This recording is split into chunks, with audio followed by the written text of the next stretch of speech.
ఈ ప్రైవేట్ షాపులు వీళ్ళ మాఫియా షాపులు ఎవరికైతే ఇండెంట్లు ప్లేస్ చేస్తాయో వీళ్ళకి కావాల్సిన డిస్టరీ వాళ్ళకి వీళ్ళే ఇండెంట్లు ప్లేస్ చేసి వాళ్ళకు సంబంధించిన సరుకు మాత్రమే అక్కడ అందుబాటులో ఉండేట్టుగా కూడా తీసుకొస్తూ ఉన్నారు. ప్రైవేట్ షాపుల ఇండెంట్, ఆ ఇండెంట్ ఆధారంగా మందు కొనుగోలు చేసి సప్లై, ఆదాయాలు సొంతంగా ఇలా జోబీలోకి వేసుకునే దానికోసం.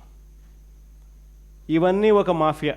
సరే, ఇది కాస్త పక్కన పెడితే నిజంగా అన్నిటికన్నా బాధ కలిగించే విషయం ఏమిటి అని అంటే, వీళ్ళ డబ్బు ఆశ అన్నది ఏ స్థాయికి వెళ్ళిపోయింది అని అంటే, చివరికి ప్రజలు ఏమి తాగినా పర్వాలేదు, ప్రజలు చనిపోయినా పర్వాలేదు, మా జోబీలలో డబ్బులు ఇంకా ఎక్కువ రావాలి అన్న తలంపులే మోస్ట్ డేంజరస్ పరిస్థితి.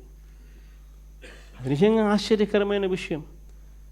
చంద్రబాబు నాయుడు గారి పరిపాలనలో ఈరోజు రాక్షస యుగం నడుస్తూ ఉంది. భయభ్రాంతులు చేస్తూ ఉన్న పరిస్థితుల మధ్య ఈరోజు పోలీసులు పరిపాలన సాగిస్తూ ఉన్నారు. ఇలాంటి పరిస్థితుల్లో ఒక పద్ధతి ప్రకారం కల్తీ మద్యం కుటీర పరిశ్రమల్లా,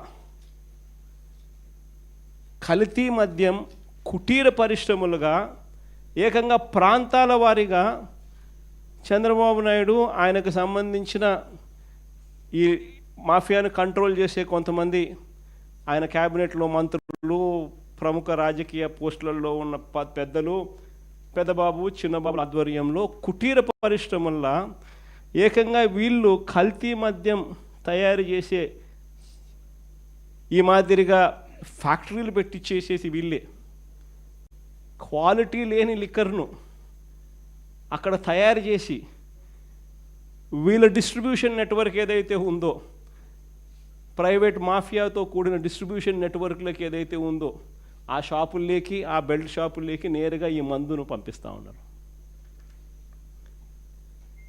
ఆశ్చర్యం కలిగించే విషయం ఏంటంటే, ప్రతి 4-5 బాటిళ్లలో ఒక బాటిల్ కల్తీ బాటిల్ తాగి మనుషులు చనిపోతా ఉన్న పరిస్థితులు. అసలు నిజంగా చూస్తే ఒక సిండికేట్ పద్ధతి ప్రకారం ఏ ప్రాంతాలు ఎవరెవరు పంచుకుంటున్నారు అన్నట్టుగా పంచుకుంటూ, మన తంబళ్ళపల్లెలో మనం చూసాం, తెలుగుదేశం పార్టీ ఇన్ఛార్జ్ అక్కడ వైఎస్ఆర్సీపీకి సంబంధించిన ఎమ్మెల్యే గెలిచినాడు కాబట్టి అక్కడ తెలుగుదేశం పార్టీ ఇన్ఛార్జ్ అంటే రాష్ట్రం కంటెస్ట్ చేసినాడు. ఆయన పేరు జయచంద్ర రెడ్డి. ఆయన ఆధ్వర్యంలో జనార్దన్ రావు అనే ఒక ఆయన, ఇంకొక ఆయన సురేంద్ర నాయుడు అనే ఇంకొక ఆయన, ఆ ఏరియాను వాళ్ళు పంచుకుంటూ వీళ్ళకు సూపర్విజన్ బాధ్యతలు, వీళ్ళ మీద సూపర్విజన్ బాధ్యతలు వాళ్ళ అన్నమయ్య జిల్లాకు సంబంధించిన మంత్రి రాంప్రసాద్, వీళ్ళకి సూపర్విజన్ బాధ్యతలు. ఆయన సూపర్వైజ్ చేస్తూ ఉన్నాడు. ఆ ఏరియా అంతా వీళ్ళు పంచుకున్నారు. అక్కడ కుటీర పరిశ్రమ ఏకంగా బాటళ్ళు ఏకంగా మందులు తయారు చేస్తూ ఉన్నారు. బాటళ్ళు కనిపిస్తూ ఉన్నాయి. అసలు కుటీర పరిశ్రమలు, దానికి ఒక ట్యాంకులు, మూతలు, బాటళ్ళు, లేబుళ్ళు అన్నీ రాష్ట్రాన్ని ప్రాంతాల వారుగా నకిలీ మద్యం దందా సాగిస్తూ ఉన్నారు. అదో ఆయన సురేంద్ర నాయుడు, ఆ మంత్రి నారా లోకేష్తో కట్టా సురేంద్ర నాయుడు, లోకేష్ అబ్బా కొడుకు కంటెస్ట్ చేసిన క్యాండిడేట్ తమ్మలపల్లిలో, చంద్రబాబుతో ఈ జనార్దన్ రావు, ఈయన ఆయన జయచంద్ర రెడ్డి, ఆ సురేంద్ర నాయుడు, వీళ్ళంతా పార్ట్నర్స్.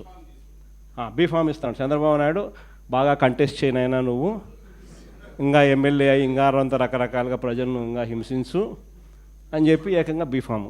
తర్వాత ఆయన మంత్రి సూపర్విజన్, ఆయన రాంప్రసాద్ రెడ్డి, ఆయన మంత్రి. ఆయన ఈ బాధ్యతలన్నీ కూడా కలెక్ట్ చేయడము, ఇవన్నీ ప్రాపర్గా జరిగించడము, డబ్బులు కలెక్ట్ చేసి చిన్నబాబుకింత పెద్దబాబుకింత డిస్ట్రిబ్యూషను, ఆయన ఎమ్మెల్యే క్యాండిడేట్కి ఇంత, ఆ డిస్ట్రిబ్యూట్ చేసిన నెట్వర్క్లో ఆ మాఫియా సామ్రాజ్యానికి బెల్ట్ షాపులు నడుపుతూ ఉన్న మిగతా తెలుగుదేశం పార్టీ వాళ్లకు అందరికీ తలా ఇంత పంపకాలలో ఏకంగా మంత్రి దగ్గరుండి చేయించడం. ఆ సామ్రాజ్యం అక్కడి నుంచి విస్తరిస్తే నెక్స్ట్ సామ్రాజ్యం ఆ ఏరియా నుంచి కొంచెం ముందుకు పోతే కృష్ణా గుంటూరు జిల్లా, ఈ సామ్రాజ్యానికి నెక్స్ట్ విస్తరించడం. ఇక్కడ చూస్తే ఇబ్రహీంపట్నంలో ఏకంగా ఒక చోట కాదు 2 చోట్ల భారీగా, ఇబ్రహీంపట్నంలో 2 చోట్ల పెద్ద ఎత్తున పట్టుబడ్డ బాటిళ్ళు, తయారీ యూనిట్లు. ఇబ్రహీంపట్నం ఇది 2 చోట్ల. ట్రాన్స్పోర్ట్ అక్కడి నుంచి రావాలంటే కష్టం కదా, అంత ఎక్కువ ఖర్చు ఎక్కువ అవుతుంది కదా. ఇదైతే కుటీర పరిశ్రమలు ఆడంటే ఆడబెట్టేసేయచ్చు కదా. ఏకంగా చూస్తే ఆడ వీళ్ళే బాటిళ్ళు, వీళ్ళే బ్రాండ్లు, వీళ్ళే లేబుళ్ళు, అన్నీ వీళ్ళే. లేబుళ్ళు కూడా అన్ని ప్రమాణంగా పెట్టినారు. Kerala Malt, Old Admiral, Manjeera Blue, Classic Blue. అక్కడ ఎక్కడ చూసినా కాటన్ బాక్సులతో స్పిరిట్ నింపిన క్యాన్లు. ఈ స్పిరిట్ క్యాన్లు, ఖాళీ సీసాలు, గోడౌన్లతో పట్టుబడిన ప్యాకింగ్ యంత్రాలను చూసి ఎక్సైజ్ అధికారులే విస్తుపోయినారు. రకరకాల కుటీర పరిశ్రమల మధ్య ఇది ఎంత కూడా జరుగుతాం. ఇది ఈ ఏరియా ఏంది, కృష్ణా గుంటూరుకు సంబంధించి ఇబ్రహీంపట్నంలో జరుగుతూ ఉన్న 2వ ఏరియా. ఇది రేపల్ల. ఆ నుంచి డిస్ట్రిబ్యూషన్ సెంటర్స్ కృష్ణా ఇబ్రహీంపట్నం నుంచి రేపల్లెకు అట్లా నెక్స్ట్ విస్తరించడం. పాలకొల్లు అది కుటీర పరిశ్రమ.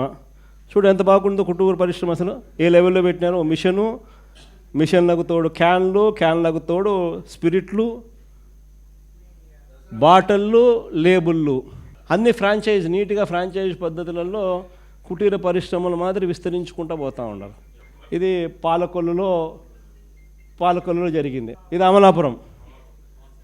అమలాపురంలో కూడా చూడు మిషను, నీట్గా మిషన్లు, బాక్సులు, కల్తీ మద్యము, బాటిళ్ళు, లేబుళ్ళు, మూతలు, స్పిరిట్ అన్నీ ఇంక్లూడింగ్ మిషన్లు.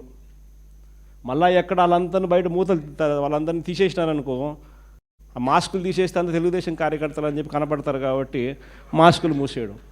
నెల్లూరులో డిస్ట్రిబ్యూషన్ ఛానల్ ఆ నుంచి ఏకంగా రాయలసీమ ప్రాంతం నుంచి పక్కన చిత్తూరులో జరుగుతాను తమ్మలపల్లి నుంచి అటు డిస్ట్రిబ్యూషన్ నెట్వర్క్ నెల్లూరుకు. అనకాపల్లి జిల్లా పరవాడలో పట్టుబడిన నకిలీ మద్యం. పరవాడలో కూడా కుటీర పరిశ్రమ. ఏకంగా ఈ పరవాడలో కుటీర పరిశ్రమకు ఈ మాదిరిగా బ్రాండ్లు కూడా సప్లై చేస్తున్నారు. చూడు ఏ లెవెల్లో బ్రాండ్ సప్లై చేయడము అని లేబుల్స్కి సంబంధించిన బండిల్స్. చూడండి చక్కగా అయిన స్పీకరు. పరవాడలో నకిలీ మద్యం తయారీలో స్పీకర్ అయ్యన్న పాత్రుడు సన్నిహితుడు రుత్తుల రాము, అక్కడ ఫ్రాంచైజీ ఓనర్. ఆ ఫ్రాంచైజీ ఓనరు దానికి వెనకలు ఉండేది ఆయన అయ్యన్న పాత్రుడు స్పీకర్. ఆయన ఆ ఏరియాకి సంబంధించి ఫ్రాంచైజీ బాధ్యతలు తీసుకున్నాడు. ఈ నకిలీ మద్యం తాగి ఈ మధ్యకాలంలో చనిపోయిన ఫొటోస్.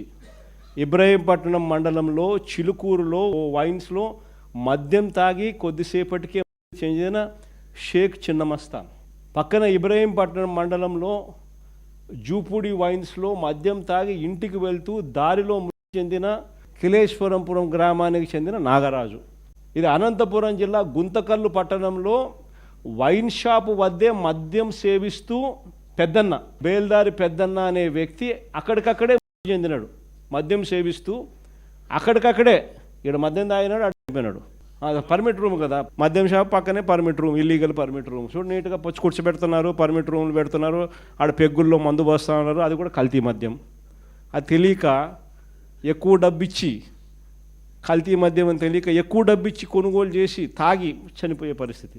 ఒక రాష్ట్ర ముఖ్యమంత్రి డబ్బుల కోసం ఏ స్థాయిలోకి దిగజారిపోతూ ఉన్నారు అని అంటే, సొంత జోబీలేకి ఆదాయాలు పెంచుకునేదానికి రాష్ట్ర ఖజానాను లూటీ చేయడం ఒక ఎత్తు అయితే, సరిపెట్టుకోకుండా ప్రజల జీవితాలతో చెలగాటలాడుతూ ఏ రకంగా లూటీ చేస్తూ ఉన్నారు అనేది ఈరోజు రాష్ట్రంలో స్పష్టంగా కనిపిస్తూ ఉన్న పరిస్థితి.